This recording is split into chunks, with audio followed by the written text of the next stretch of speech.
మన పిల్లలకి ఏం చెప్తాం చెప్పినా, మనం చర్చికి వెళ్ళాం, కానీ మన పిల్లల్ని ఏమంటాం? చర్చికి వెళ్ళలేదేరా అంటాం. ఆడేమనుకుంటాడు? నువ్వు ఢిల్లీ ఇడిచేపెట్టి అనుకుంటాడు, కానీ బయటకు అనలేడు. రోజు పెద్దోడు అవుతాడు, చర్చికి వెళ్ళలేదేరా అంటే ఏంటి అంటాడు.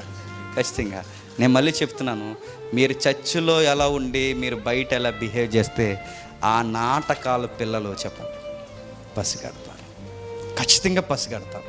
అందుకే చూడండి, మన పిల్లల రక్షణ కొరకు మనం ప్రార్థించం, మన పిల్లల యొక్క భయభక్తుల కొరకు మనం ప్రార్థించం. వాళ్ళ ముందు ఎప్పుడూ ప్రార్థన చేసినట్టు మనకు కనబడం, వాళ్ళ ముందు ఎప్పుడూ బైబిల్ చదువుకున్నట్టు కనబడం, వాళ్ళ ముందు ఇదిగో దేవునితో పెనుగులాడుతున్నట్టు ఎప్పుడు మనకు కనబడం. ఎప్పుడు వాళ్ళకి అలా కనబడకపోతే ఇప్పుడు వచ్చి మన పిల్లలు భక్తిపరుల్లా కనబడమంటే కనబడతారా? కనబడరు. వాళ్ళు రే బైబిల్ చదవరంటే, నాన్న నువ్వు ఎప్పుడు చదివినట్టు నాకు కనబడలేదంటాడు.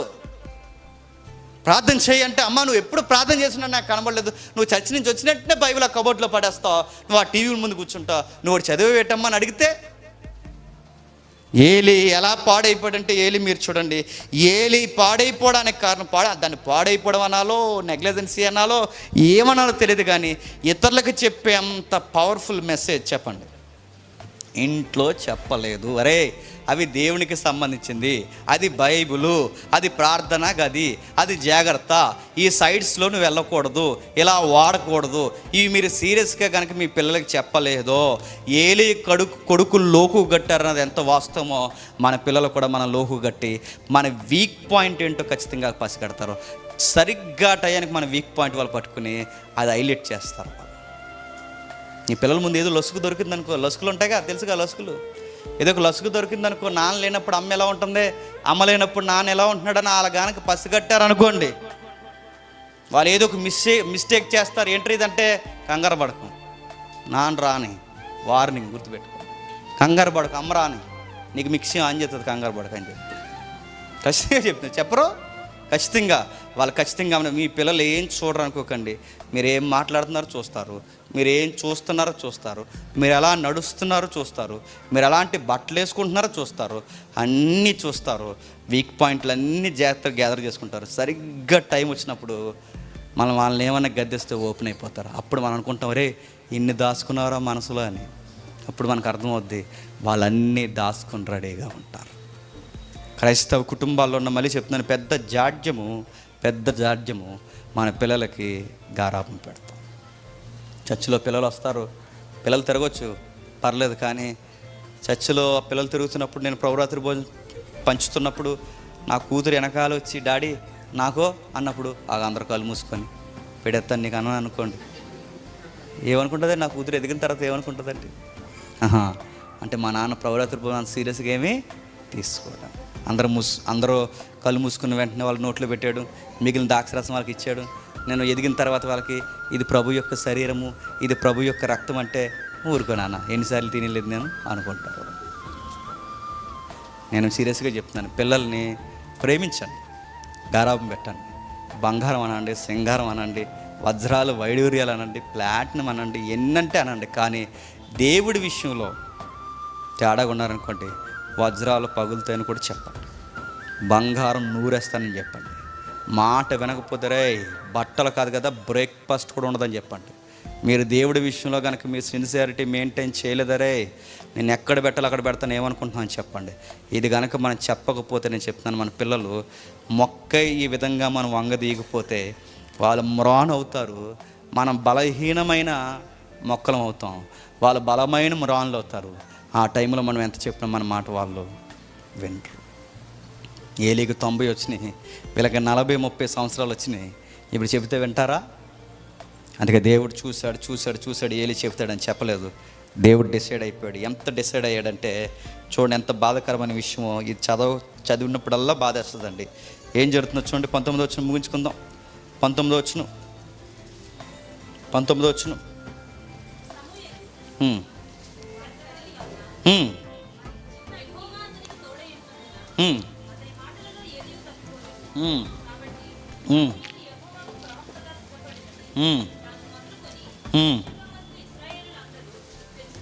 నాలుగో అధ్యాయం 19వ వచనం. ఏలి కోడలకు ఫినిహాసు బారినప్పటికి గర్భం కలిగి కనుమర్దురాలై ఉండగా దేవుని యొక్క మందసము పట్టబడిననియు తన మామయు తన పెనిమిటియు చనిపోయిరని ఆమె విని నొప్పులు తగిలి మోకాళ్ళ మీద కృంగి ప్రసవమాయను. ఆమె మృతువు నుండుచుండగా దగ్గర నలిసి ఉన్న స్త్రీలు ఆమెతో, భయపడవద్దు, కుమారుని కంటివనిరి కానీ ఆమె ప్రత్యుత్తరం ఏమో ఈక లక్ష్య పెట్టక ఉన్నది. ఏమవుతుందండి? ఆ ముందు అధ్యాయం మీరు ఆ పై వచ్చిన ఇంటికి వెళ్ళిన తర్వాత చదవండి. ఏం జరుగుద్దంటే, అప్పటికే యెహోవా మందసం పట్టబడుతుంది, మామగారు పట్టబడతారు, మరిది చనిపోతాడు, భర్త చనిపోతాడు. మరిది మామ మందస్సం పట్టబడతారు. సరిగ్గా అదే టైంలో డెలివరీ టైమింగ్ వస్తుంది. ఎవరికి? ఆ పెద్దోడు భార్యకి. సరిగ్గా పెద్దోడు భార్యకి వస్తే ఒక పక్క గుడ్ న్యూస్, మరో పక్క బ్యాడ్ న్యూస్. నీ కొడుకు పుట్టాడు, దాని వెనకాలే బాధాకరమైన వార్త, నీ భర్త చనిపోయాడు. మళ్ళీ బాధాకరమైన వార్త, ఈ కొడుకు ఎంతకాలం బతుకుతాడు?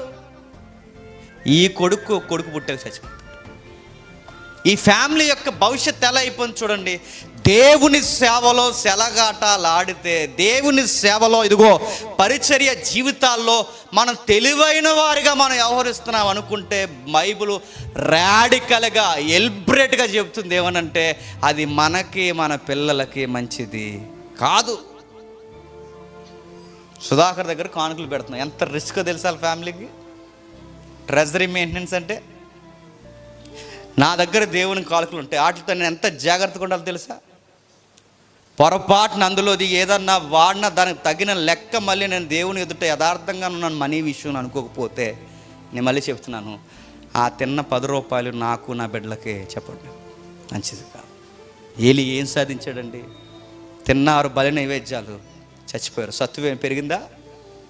తిన్నారు బలి నైవేద్యాలు, ఏమన్నా వాళ్ళకి ఏమన్నా ఆయుష్ పెరిగిందా? చచ్చిపోయారు. తండ్రి చచ్చిపోయాడు, కొడుకులు చచ్చిపోయారు. చివరికి పుట్టిన కొడుకు దగ్గర పాలివ్వడానికి తల్లి లేకుండా చచ్చిపోయాడు. ఇవన్నీ మనకేమి నేర్పిస్తున్నాయి చెప్పండి? మన గారాభం, మనం చూసి చూడని వ్యవహారాలు, ఇవన్నీ మన కుటుంబాన్ని ఎత్తుకెళ్ళిపోతాయి. మనం చూడలేని పరిస్థితులు, ఇదిగో మనం పర్వాలేదనుకుంటే ఎత్తుకెళ్ళిపోతాయి. ఆమెకి ఏం మిగిలింది? నీ కొడుకు పుట్టాడమ్మంటే, కొడుకు పుడితే ఏముంది సార్, నాకు భర్తే లేడని మౌనంతో చెప్పండి మోకాళ్ళ మీద పడి బిడ్డను కనేసి చచ్చిపోయింది. ఇలా ఎంతమంది చచ్చిపోతారంటే, ఏలీ కొడుకుల్లో ఎవడ పుట్టినలాగే చచ్చిపోతారు. ఎవడు ఎక్కువ కాలం బతకడట. ఇంత శాపం ఎందుకు వచ్చిందంటే, బైబిల్ చెప్తుంది ఆయన నెగ్లిజెన్సీ ప్రాబ్లం అయిపోయింది. సమయాన్ని అంత బాగా పెంచారు సార్. మీ ఇంటి విషయంలో ఏంటి సార్ మీరు ఎలా ఉన్నారంటే, పనికి మాలిన గారాం పాడు చేసింది. 2 సేవతో సెలగాటం అనుకున్నారు. మనం అనుకుంటాం కుయుత్తు పనులన్నీ చేసి అవి తెలివితేటలు అనుకుంటాం. ఎదుటోడి దగ్గర 10 రూపాయలు లాగేయడం, దేవుని దగ్గర లేదా 10 రూపాయలు తెలుగు వ్యవహరించడం, అది తెలివితేటలు అనుకుంటాం. విషయం ఏంటి చెప్పినా, దాన్ని తెలివితేటలు అనరు. ఎదుటోడు అమాయకుడు, నేను తెలివైన అనుకోకూడదండి. ఎదుటోడు యథార్థంగా ఉన్నాడు, నువ్వు కుయిత్తు పరుగున్నావు. కానీ లోకం ఏమంటే చెప్పినా, కుయిత్తే తెలివితేటలు అంటుంది. కానీ బైబిల్ ఏమంటే చెప్పినా, యథార్థవంతులు తప్పగా వారు దాన్ని. నేను సురేష్కి నేను అదే చెప్తున్నాను. తమ్ముడు లైఫ్లో సక్సెస్ అవ్వాలంటే ఒకటే సూత్రం, మనం ఎంత జెన్యూన్గా ఉంటే చెప్పండి అంత సక్సెస్. బైబిల్ చెప్పింది, ఎంత యథార్థంగా ఉంటే అంత వర్ధెలుతాం. ఏలీ కొడుకులు వర్ధెలకపోవడానికి కారణం యథార్థత పాడు చేసుకున్నారు. దేవుని ఎదుట సరిగ్గా ఉండలేకపోయారు. మనం కూడా యథార్థంగా ఉండి చూడండి. ప్రార్థన విషయంలో, బైబిల్ విషయంలో, తల్లిదండ్రుల విషయంలో, పిల్లల విషయంలో, భర్త విషయంలో, భార్య విషయంలో, సంఘం విషయంలో, సంఘ కానుకల విషయంలో, సంఘ నడిపింపు విషయంలో, పాట విషయంలో, వర్షిప్ విషయంలో, రావడం పోవడం విషయంలో, కార్యక్రమాలు సభలు జరిగినప్పుడు అక్కడ చేస్తున్న పని నువ్వు ఎంత జెన్యూన్గా ఉంటే నీ లైఫ్ అంత పీస్ఫుల్గా సక్సెస్తో నడుస్తుంది. ఏది నాకు చాలా తెలివితేటలు, ఇక్కడ ఎవరికి లేని తెలివితేటలు, దాన్ని తెలివితేటలు అంటారు, నక్కేసాలు అంటారు. నక్కేసాలు మనం వేస్తూ ముందుకెళ్తే ఏమవుతుంది చెప్పినా, చూస్తాడు. మన ఆయుష్ రేఖను దేవుడు ఎక్కడ ఆపేయాలో చెప్పండి, అక్కడ కుదించేస్తాడు. ఇది ఎక్కువ కాలం ఉండడం సొసైటీకి, సంఘానికి మంచిది కాదనుకుంటాడు. నేను ఒక సేవకుడిని కలిసాను చర్చ్ విషయంలో. కలిస్తే చెప్పాడు, అయ్యా నాకు సేవకు రావాలని ఉంది, కానీ నేను సేవకు వస్తే నాకు చాలా ప్రాబ్లం పెట్టి వీళ్ళందరూ గొడవలు పెట్టేస్తున్నారు, నాకు ఏం చేయాలో అర్థం అవ్వట్లేదంటే, సేవకు ఆటంకమైన మంచి ఫిట్ బిల్డర్ అండి. ఫిట్టుగున్న ఆయన నెక్స్ట్ వీక్ వీడు సంఘానికి ఎలా వస్తాడో చూస్తానని సవాల్ చేశాడట. బాధాకరమైన విషయం చెప్పిన, ఆ సవాల్ చేసినాడు వచ్చే వారానికి గుండుపూడి వచ్చేసి పెట్టు. అలా ఉంటుంది దేవుడితో, గుర్తుపెట్టుకోండి. అప్పటి వరకు జడ్జా లైఫ్ వాళ్ళది. ఒక్కసారి ఆ పెద్ద ఆయన చనిపోయిన వెంటనే రోడ్డు మీద పడిపోయిందని కుటుంబం అంతా. ఈ రోజుకి మళ్ళీ ఏ పాస్టర్ని అయితే కనబడకుండా చేయాలనుకున్నారో ఇప్పుడు ఆ పాస్టరే వాళ్ళని పోషించడానికి కారకుడయ్యాడు. సేవలో సరదా ఉండొచ్చు, ఎంతవరకు ఉండాలో చెప్పండి, అంతవరకు ఉండాలి. ఇంట్లో సరదాగా ఉండొచ్చు, ఏ విషయాల్లో సరదాగా ఉండాలో ఆ విషయాల్లో ఉండాలి. మనం నవ్వే నవ్వట, మనం ఏ విషయాలకి నవ్వుతున్నామో ఆ నవ్వుని బట్టి చెప్పొచ్చట మనం ఎలా భక్తిగా ఉన్నామో మనకు తెలిసిపోద్దట. అర్థమైందన్నమాట. నువ్వు ఏ విషయాలకైతే నవ్వుతున్నావో అదే నువ్వు ఏ విషయాలకైతే బాధపడుతున్నావో అదే నువ్వు భక్తి విషయాలకు బాధపడుతున్నావా, బాగున్నావు.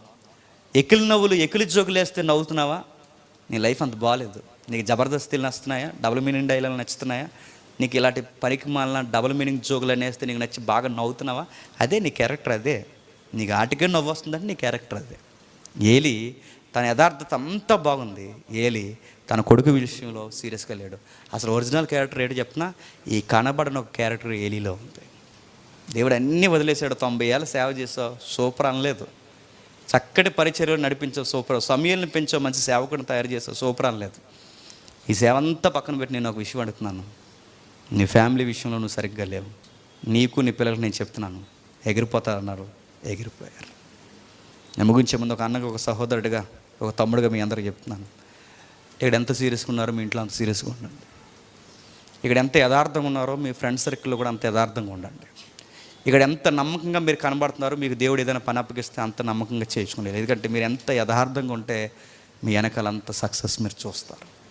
లేదు ఎక్కడికక్కడే, ఎక్కడ గొంగలు అక్కడే, ఎక్కడ ముసుగు అక్కడే వేస్తాను, ఎక్కడ యాక్టింగ్ ఎక్కడ చేస్తానంటే ఎంతకాలం చేస్తాను. ఇందాక తమ్ముడు చెప్పాడుగా, మనం కూర్చోవడం, లేవడం, ఏం చేస్తున్నామో మాట మన నాలుకకు నోటికి రాకముందే మనం అన్ని చర్యలు అడిగి తెలుసు. చూస్తాడు చూస్తాడు చూస్తాడు. ఎన్నిసార్లు గద్దించినాను విననలని వారు హఠాత్తుగా మరణం అవుతారు. ఏలికి మనకు ఒక పాఠం నేర్పించాడు. ఆయన ఇంటి విషయంలో, ఆయన చర్చి విషయంలో జాగ్రత్త లేకపోతే ఏలి నీకు నాకు చెప్తుంది, జాగ్రత్త జాగ్రత్త. మనం సిగరెట్లు కాల్సం, మందు తాగం, తిరుగులు తిరగం, ఏమీ చెయ్యం. కానీ అతిపెద్ద లోపం ఏంటి చెప్పిన, పనికిమాల గారాబాలు పెడతాం. అదే పెద్ద ప్రాబ్లం. ఇవన్నీ చేస్తే ఎంత నష్టం కలుగుతుందో ఈ పనికిమాల గారాబం పెట్టిన అంతే నష్టం జరుగుతుంది. మా తమ్ముడు అండి, మా అన్నయ్య అండి, మా అక్క అండి, ఇలాంటి గారాబాలు పెట్టారనుకోండి, మీ అన్నయ్య మీ అక్క ఇంట్లో చూసుకోండి. చర్చి విషయంలో అది ఇన్వాల్వ్మెంట్ అయ్యారో చెప్పండి, దేవుడు ఎదురొచ్చేస్తాడు.